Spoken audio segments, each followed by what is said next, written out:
आपली संस्कृती, आपले संस्कार सदा राहू दे आपल्या सोबत। भारताच्या महान ग्रंथांचे आणि काव्यांचे संपूर्ण संकलन सबस्क्राइब करा तिलक।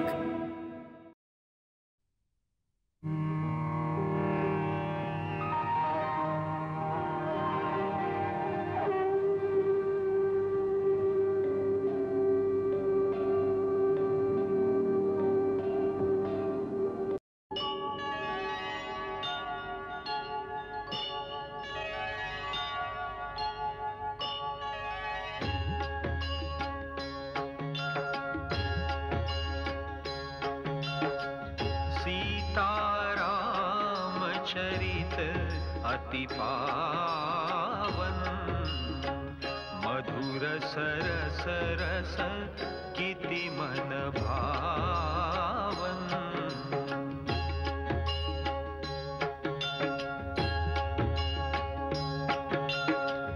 युग युग गीत तयांचे गावे, प्रभु गुण गात मना सुख वावे।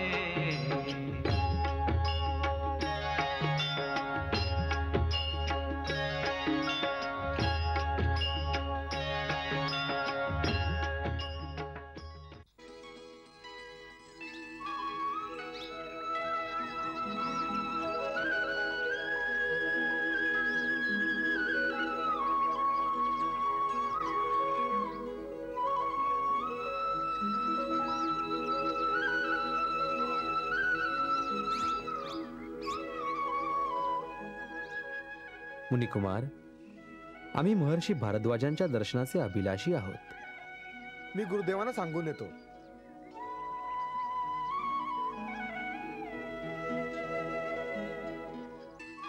लक्ष्मणा, असं वाटतंय मुनिवर भारद्वाज अग्निहोत्र करीत आहेत। बघ, त्याचाच पवित्र धूर येत आहे।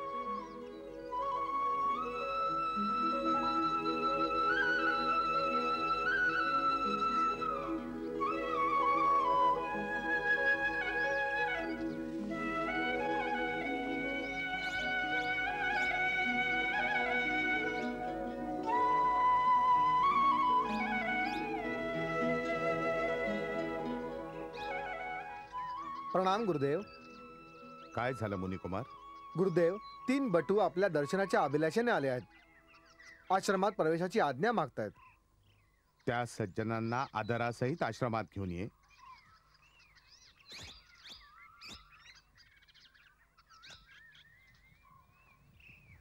आज चलावं, गुरुदेव आपली वाट बघतायत। धन्यवाद मित्र गुहू। अस्त्रशस्त्र बरोबर घेऊन मुनी आश्रमात प्रवेश करणे मर्यादेच्या विरुद्ध आहे। हेच योग्य होईल की त्यांना आश्रमाच्या दाराशीच ठेवूयात। जशी आज्ञा। मी सांभाळून ठेवतो।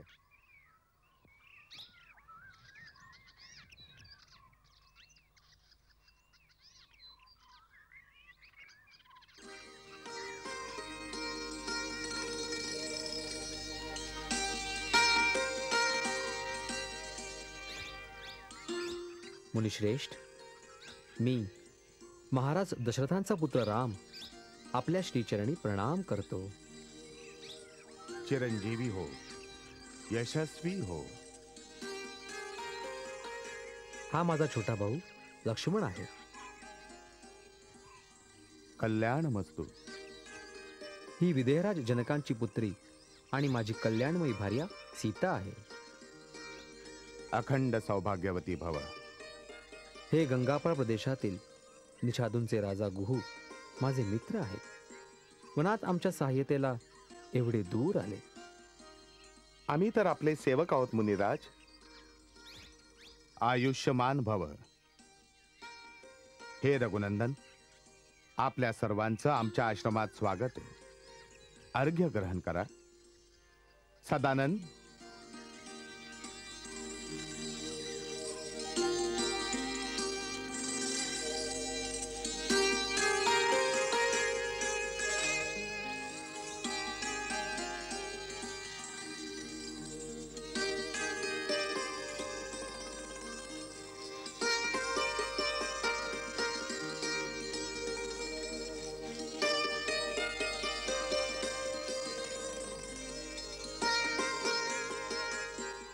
यावं हे राम, आसन ग्रहण करा.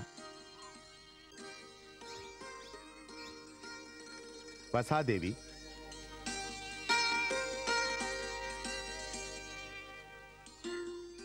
हे काय निषादराज, श्रीरामांचे मित्र आहात तर त्यांच्या बरोबरीचं आसन ग्रहण करा.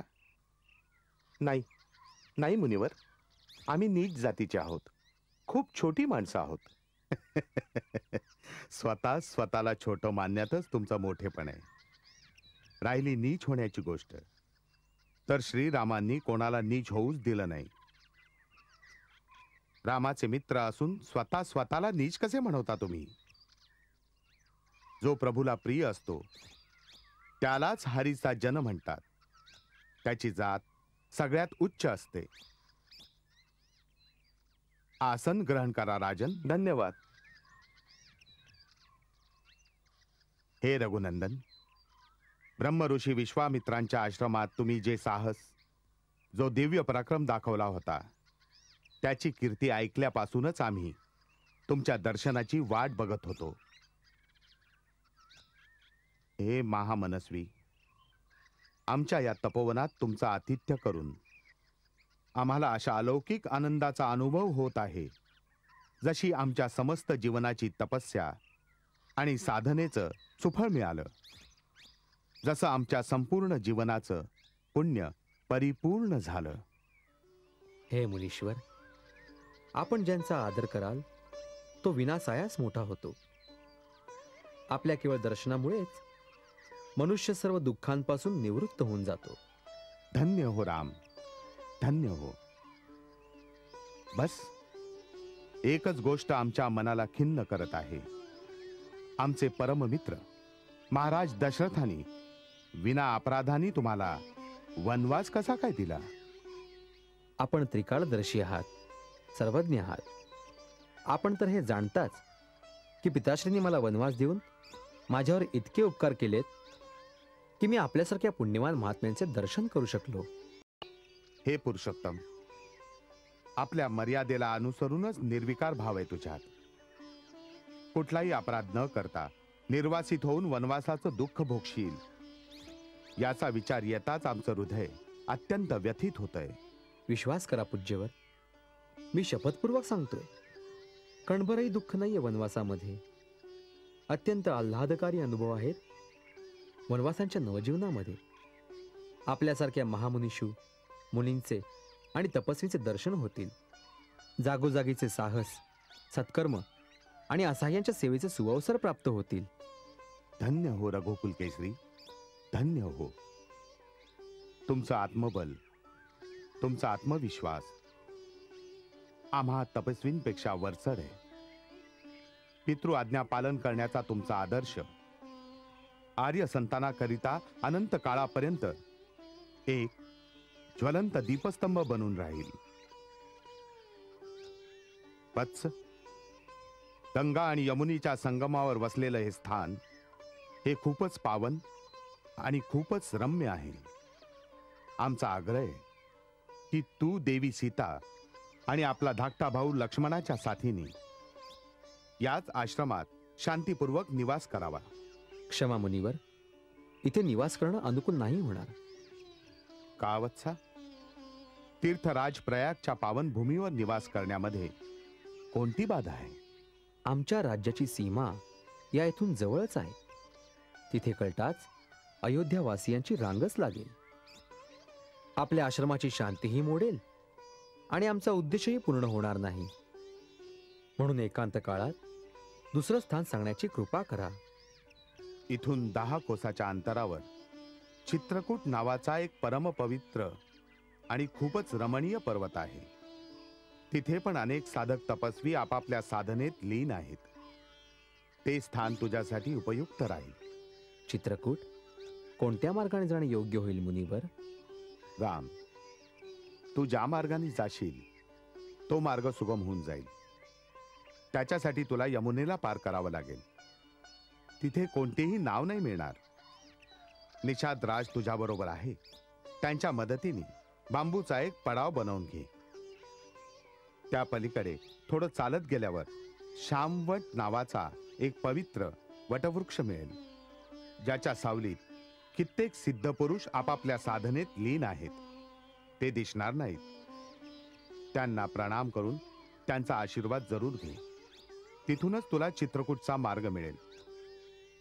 राम, तुझा वनवास जगासाठी कल्याणकारी सिद्ध हो. आम्ही पिता समान सदा तुझ्या कल्याण कामनेत लीन राहू. जशी आज्ञा मुनिवर.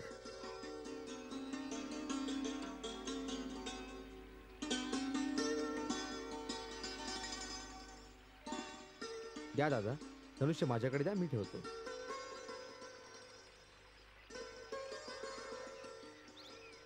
बाजूला निषाद दादा, हे सगळं मी करतो. हा, जशी आज्ञा. सरकार, एक एक बांबू निवडून पडाव बांधलाय. आता याला सांभाळून चालवायचंय. बस, पडाव बांधलाय. अच्छा मित्रा, तू आम्हाला खूप साथ दिलीस. आम्ही सदा तुझे ऋणी राहू. आता यमुना पार करून आम्ही निघून जाऊ आणि तूही परत घरी जा. हा? काय म्हणालात सरकार? काय म्हणालात? निषादराज, तू वचन दिलं होतंस ना, जेव्हा मी सांगेन तेव्हा परत जाशील म्हणून. असं कठीण वचन दिलं होतं मी सरकार. अजून तर यमुना नदी पार करायची आहे तुम्हाला.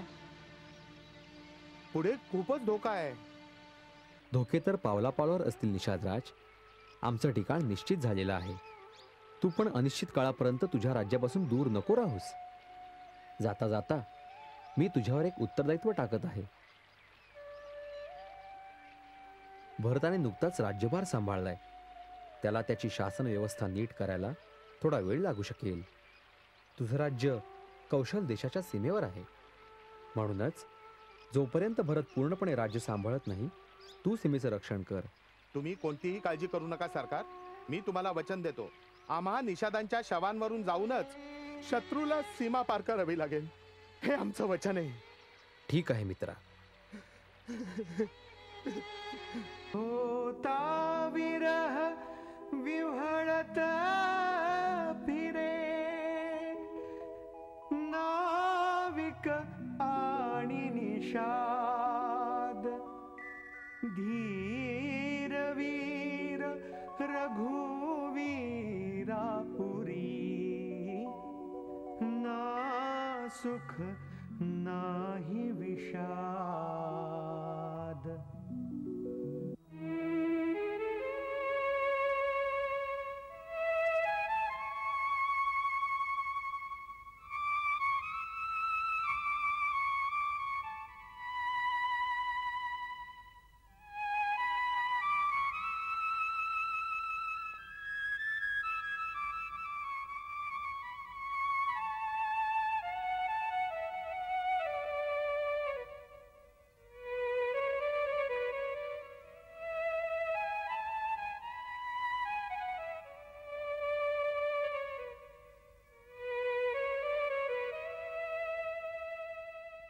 खोल नदी तराफा बांबूचा, लक्ष्मणा हाती रे वल्हे,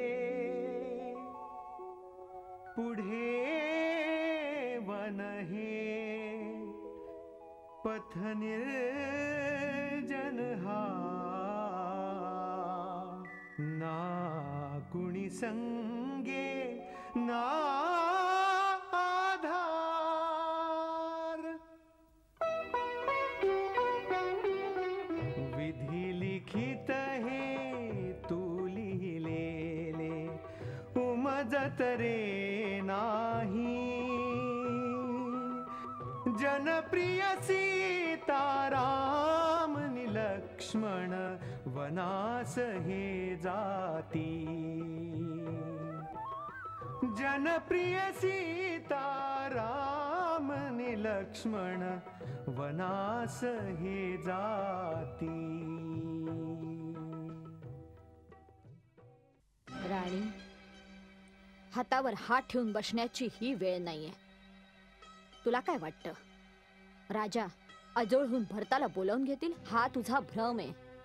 आता पण ते तुझ्या सवतीच्या सोबतच आहेत. आपल्या कोणी गुप्त दूताला पाठवून भरताला परत बोलवणार. ठीक आहे, बोलावून घेऊया. पण मंथरा, अजून ती वेळ आली नाहीये. कारण सुमन त्या तिघांना वनात सोडून अजूनपर्यंत परत नाही आलाय. न जाणो काय षडयंत्र आहे. त्याला परत येऊ दे. मनाला थोडा संतोष वाटेल की राम खरोखरच 14 वर्षासाठी वनवासी झालाय.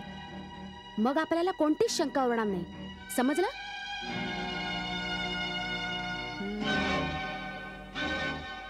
तुझं म्हणणं खरं आहे.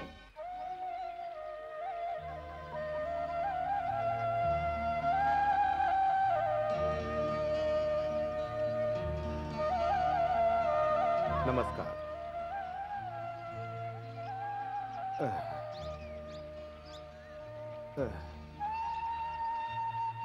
प्रणाम महाराज. कुशल तर आहे ना? अरे कसलं कुशल रे. यमुनेपर्यंत जाऊन रामानी मला परत पाठवून दिलं. बस असं समज की तन इथे आलंय आणि मन त्यांच्या बरोबर गेलंय. सुमंत मंत्री तुमची वाट बघतायत. काय म्हणालास? सुमंत मंत्री अजून गेले नाही? नाही, तो समोर रथ उभा आहे ना, तिथे उभे आहेत. चल. चलावं. नाथास सोडून आला निषाद तर मंत्री तिथे वाट पाहतसे. दुःखी असे हतबुद्ध असे असमंजस विचारी पडतसे. राम लक्ष्मण अन सीते विनारथ जाईल कसा अयोध्येकडे, अयोध्येकडे, अयोध्येकडे.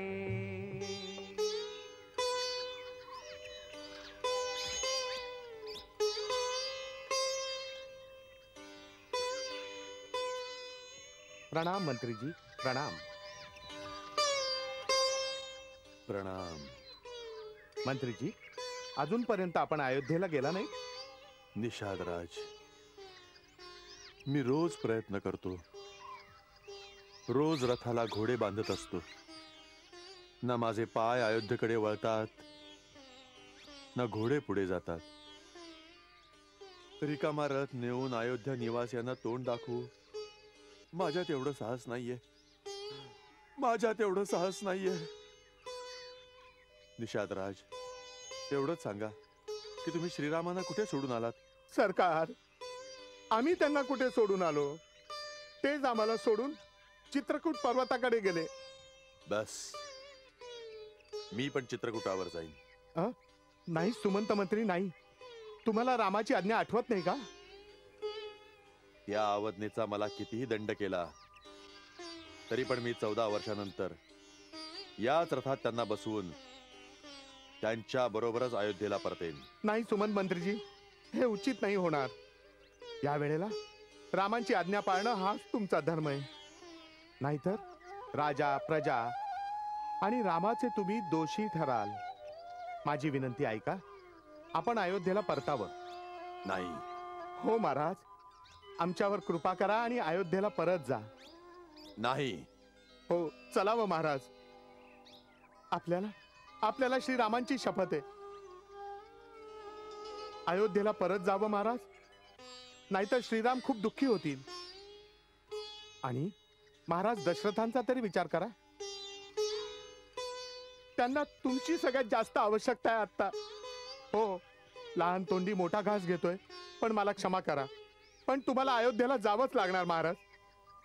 आमची शपथ आहे. चलावं महाराज, चलावं.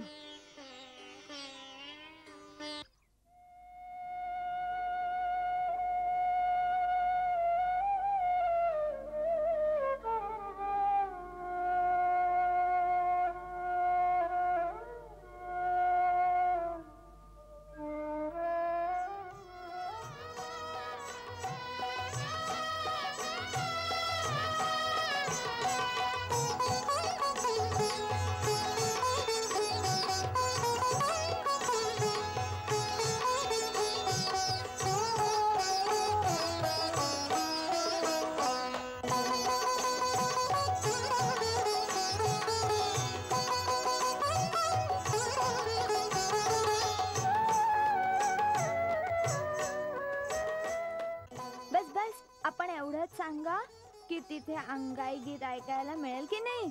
मला तर अंगाई गीताशिवाय झोपच येत नाही. तिथे मी अंगाई गीत म्हणेन.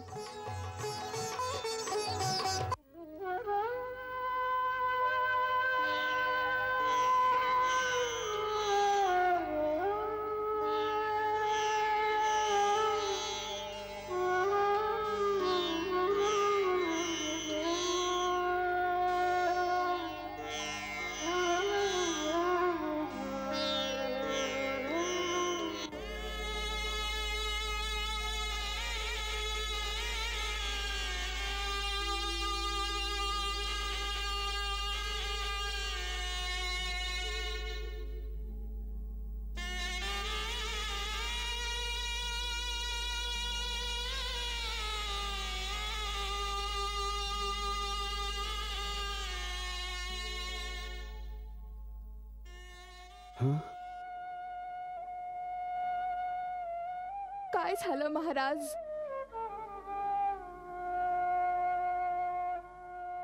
कौसल्ये,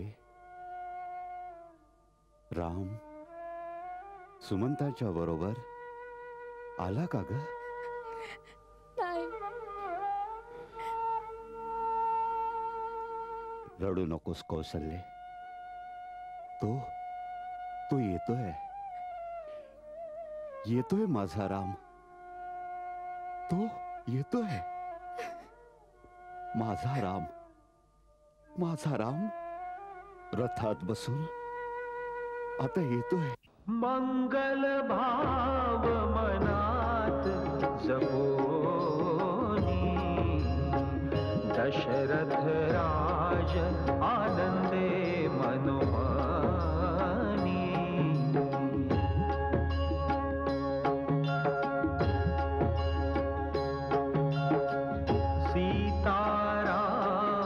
चरित अति पावन मधुर सरस रस